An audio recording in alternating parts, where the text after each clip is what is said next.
Assalamualaikum warahmatullahi wabarakatuh. Salam sehat anak-anak, tetap semangat, kita belajar bersama lagi melalui pembelajaran jarak jauh. Insya Allah pandemi ini segera berakhir ya. Hari ini kita akan membahas mengenai teks artikel.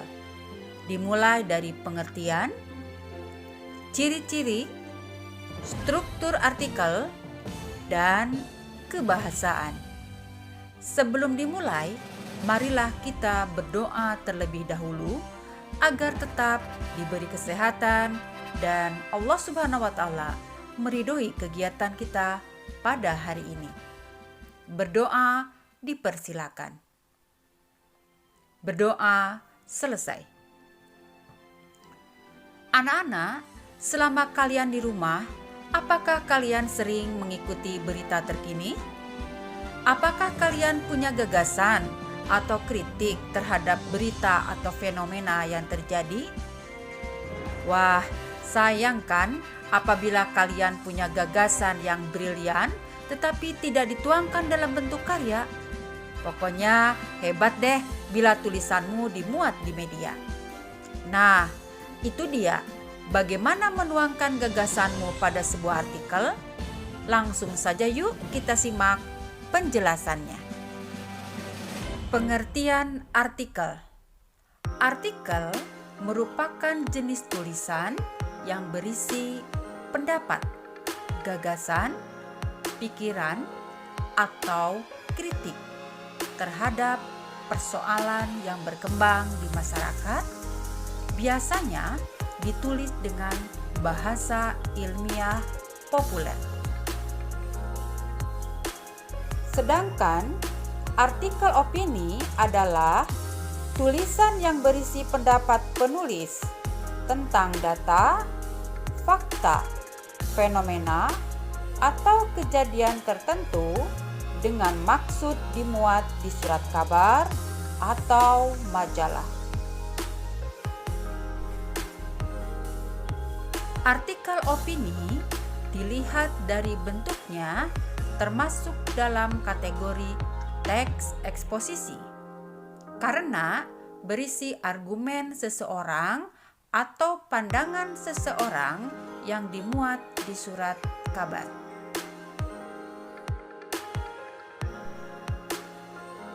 Penjelasan selanjutnya yaitu ciri-ciri artikel. Adapun ciri-ciri artikel yang perlu kalian ketahui yaitu 1. Tulisan didasari oleh fakta bukan sekedar mitos yang belum tentu kebenarannya. 2.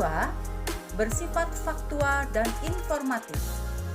Mengungkapkan informasi yang berdasarkan hasil penelitian yang telah dilakukan dan dapat dipertanggungjawabkan kebenarannya.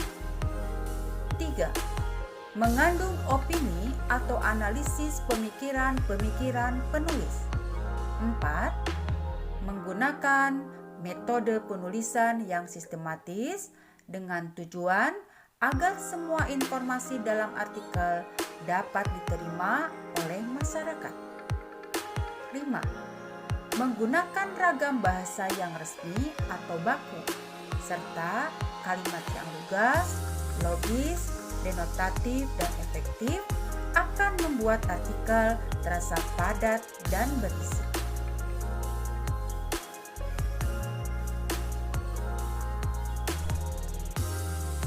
Struktur artikel. 1. Tesis, pernyataan pendapat. Berisi isu atau masalah yang sedang dibahas atau sedang dibicarakan. Yang kedua, bagian terpenting dari artikel selain tesis adalah argumentasi. Argumentasi ini alasan untuk menguatkan pendapat. Argumentasi yang dikemukakan harus kuat, harus didukung dengan data dan fakta, karena artikel opini bersifat aktual. Struktur artikel yang ketiga pernyataan ulang pendapat, yaitu penegasan kembali pendapat yang telah dikemukakan agar pembaca yakin dengan pandangan atau pendapat tersebut.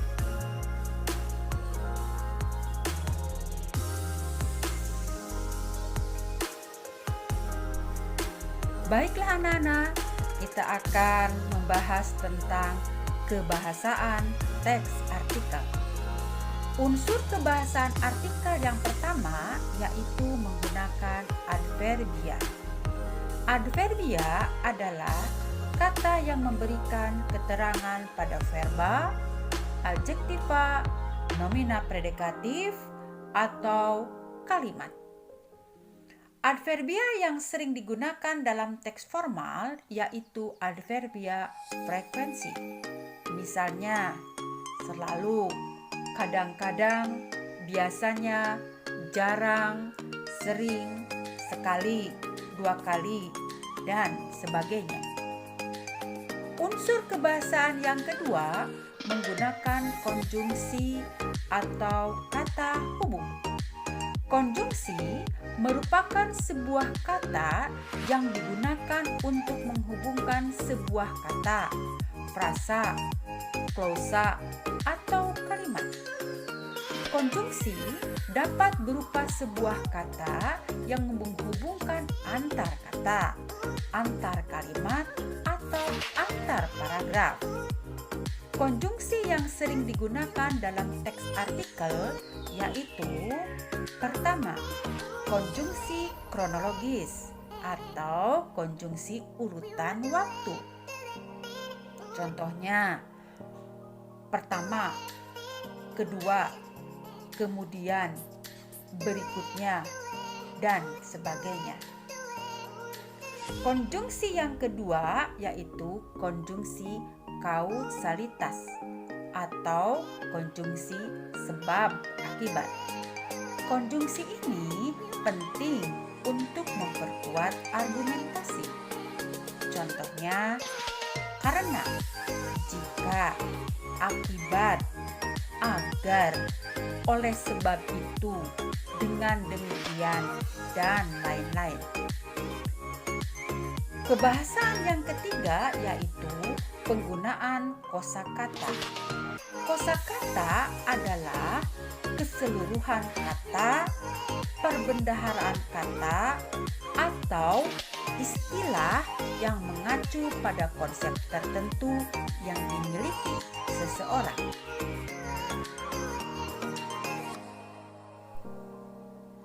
Kebahasaan yang keempat yaitu menggunakan kata baku.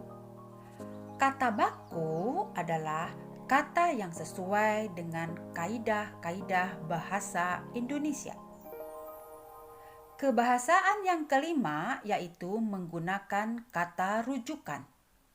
Kata rujukan adalah kata ganti yang menunjuk pada kata lain yang telah digunakan sebelumnya. Pertama, kata rujukan benda. Kedua, kata rujukan tempat. Tiga, kata rujukan orang atau persona.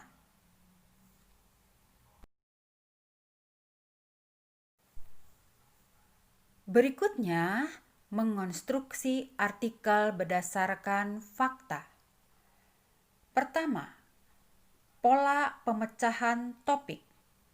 Pola ini memecahkan topik yang masih berada dalam lingkup pembicaraan yang ditemakan menjadi subtopik atau subbagian yang lebih sempit, kemudian menganalisisnya masing-masing. Yang kedua, pola masalah dan pemecahannya. Pola ini lebih dahulu mengemukakan masalah, baik itu masalah pokok maupun beberapa masalah. Namun, masih berada dalam lingkup pokok bahasan utama. Selanjutnya, dianalisis sesuai dengan pendapat pakar atau ahli terkait dengan bidang ilmu yang bersangkutan. 3. Pola kronologi. Pola ini menyajikan artikel sesuai dengan kronologi, urutan, kebersenambungan, berkelanjutan bagaimana sesuatu itu terjadi. Dipaparkan secara runut dan runtut. 4. Pola pendapat dan alasan pemikiran. Pola ini baru dipakai jika penulis menyampaikan pendapat atau gagasan pendapatnya sendiri, kemudian berargumen secara jelas tentang hal tersebut. Pola perbandingan. Pola ini sama seperti gaya penulisan komparatif, yaitu dengan membandingkan dua aspek atau lebih dari satu topik, lalu menunjukkan persamaan atau perbedaan.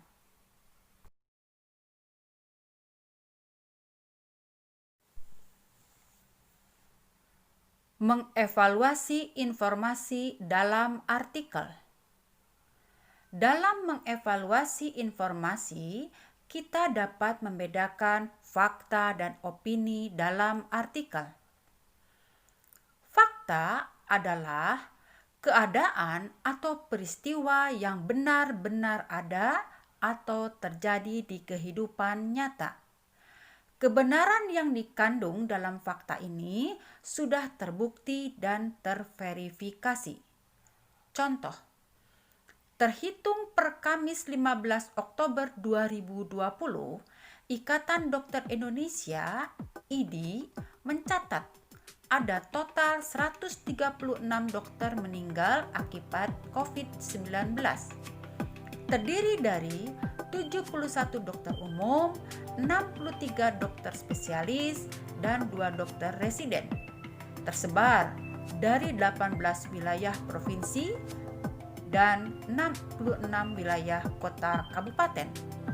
Padahal tenaga medis yang menangani tidak hanya dokter saja. Ada perawat dan bagian-bagian lain yang menjadi satu kesatuan tim medis. Hingga 10 November 2020 tercatat 323 tenaga medis meninggal.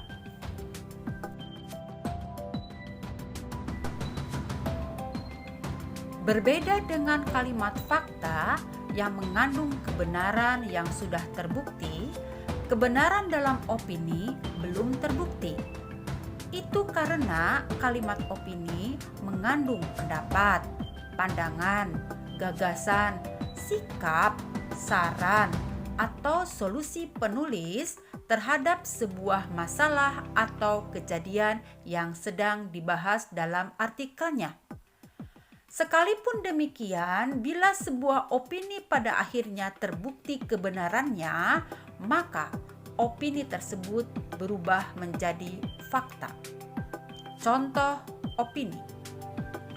Kita berharap anggaran yang minim itu difokuskan pada kegiatan yang dampaknya langsung dirasakan masyarakat, seperti peningkatan fasilitas pelayanan kesehatan tingkat pertama ataupun rumah sakit rujukan di daerah yang potensial terjangkit.